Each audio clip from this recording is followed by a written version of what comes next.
Alright guys, I'm making this prefix tutorial video to help you out so that you can retake your prefixes test. There seem to be a lot of struggles with the prefixes test, and I think it's stemming from one or two things.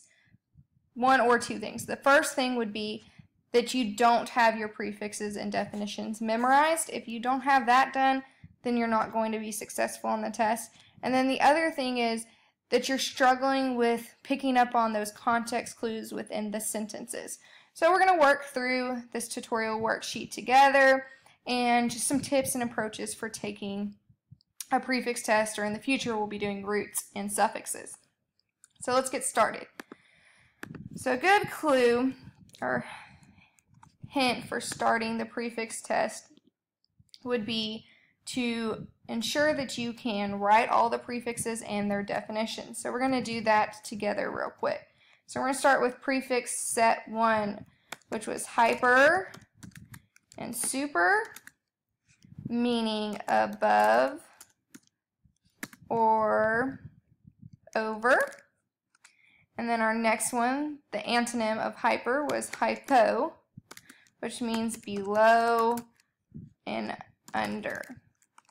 And then we had our two size prefixes, which are macro, meaning large, and micro, meaning small. And then we're going to move on to our next set of prefixes, where we had circum, which means around. We had D and say, meaning apart. We had trans, which means through and across. And then we had dia, which means across, which is like trans, but trans applies more for it's going through something. Alright, let's see. What am I missing? I don't think any on that one, so let's go ahead and move on to the next set. We have sin and sin, S-Y-N, S-I-N, which means with or together. We also had omni, meaning all or every. Miss, which means hate, wrong, or bad. And equi, meaning even, level, and equal. And then I think our final one was N and M, which means cause to. So once we've done that, then this will act as your word bank for the rest of the test or quiz, which will be very helpful because now that you have everything, all you have to do is read the questions and reference back to that.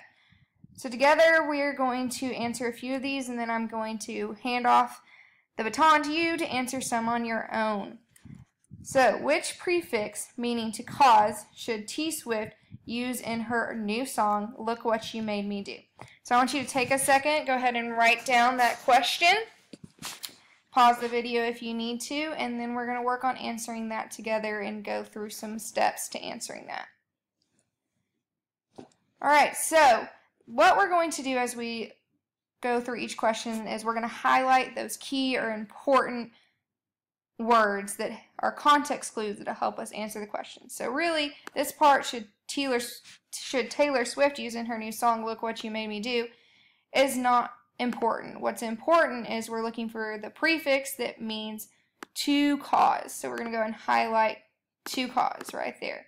So we're going to come back up to our list, and here we can see that N and M means to cause. So we're going to put N and M, which either one of those answers would be correct in this question. Alright, so go ahead and finish writing that down, and then we're going to move on to question number 2. The superpower, blank science, allows you to have all or infinite power. So go ahead and pause the video, write that down, and then we're going to walk through that one together. So let's read this word by word and see if any of those words are up here in our word bank, in our clues. So the superpower. Well, it says super, but it's talking about superpower, not super as in our prefix. So let's keep reading. Allows you to have all or infinite power. Right up here, if you look, you can see that omni means all or every. So we know that all, comma, infinite is our clue word here. So go ahead and highlight that or underline it or circle it in your sentence. And then we can plug in omni right here. So the superpower omniscience allows you to have all or infinite power. So let's move on to question number 3. Blank biosis is a relationship between two different organisms that live together and depend on each other. So go ahead and take a second, pause the video, write down that question, and then we'll move on together. Alright, so blank biosis is the relationship between two different organisms that live together. There we go. There's our clue, context clue word right there. So we're going to highlight together. You need to do that on your paper. And then go ahead and plug in our root word. So let's scroll up here and I see sin or sin, which means together. So I don't expect you to know which spelling to use. I just expect you to be able to identify that it is that. So go ahead and put sin in there, right there, and you have your sentence. Symbiosis is a relationship between two different organisms that live together and depend on each other. Alright, let's move on to number 4. Number 4, go ahead and write that down and then we'll move on, is an analogy. So that's where we're making comparisons. So the way you read this question is blank is to above and beyond as hypo is to under below. So this is a definition analogy, meaning we have our word and then our definition. So right here we have our definition, so we're looking for our word. So go ahead and highlight above and beyond, and let's come up here and see if that's anywhere up here. And right here you can see above and over, which means the same as above and beyond, is our prefix we want to use. So the answer there could be either hyper or super. Either one of those would count. Number 5, if dermic means skin, then blank dermic means relating to or located below the skin. So let's read this question. Go ahead and write it down and then we'll go through it together. If dermic means skin, none of that is our prefixes, so we're going to keep moving on. Blank dermic means relating to or located below the skin. There's our context clue word, below. We're going to highlight that little guy and come up here and look for it. And there you can see it is with hypo is below or under. So come back here and plug in hypo. So hypodermic means below the skin. So go ahead and write that in. Make sure you're highlighting below our clue word there. Alright, so let's move on to number 6. Go ahead and write it down. Pause and then we'll continue. If you ran out of water and were stranded in the desert, you might suffer from blank thermia. Alright, so when we read this sentence, none of our definitions are blatantly stated in there. So we have to dig a little deeper. So we have to read. If you ran out of water and were stranded in the desert. So what do we know about the desert? Is it hot or cold there? It's blazing hot in the desert. When I was in the desert this past summer in Israel, it was 115 degrees. So if I wouldn't have had water to hydrate myself and I got stranded out there, then I would suffer from abnormal body temperature that is above the norm. So I'm going to come up here and look, and we see hyper or super equals above or over, and we know that the options would then be hypo or hypothermia. So it's hyperthermia, which is a word we've all heard before. But sometimes y'all are mixing up hyperthermia and hypothermia. So hyperthermia is when your body temperature is above the norm, and hypothermia is below the norm. So O is below, all right? And then we're going to do number 7 together, and then we'll do one more, and then you're on your own.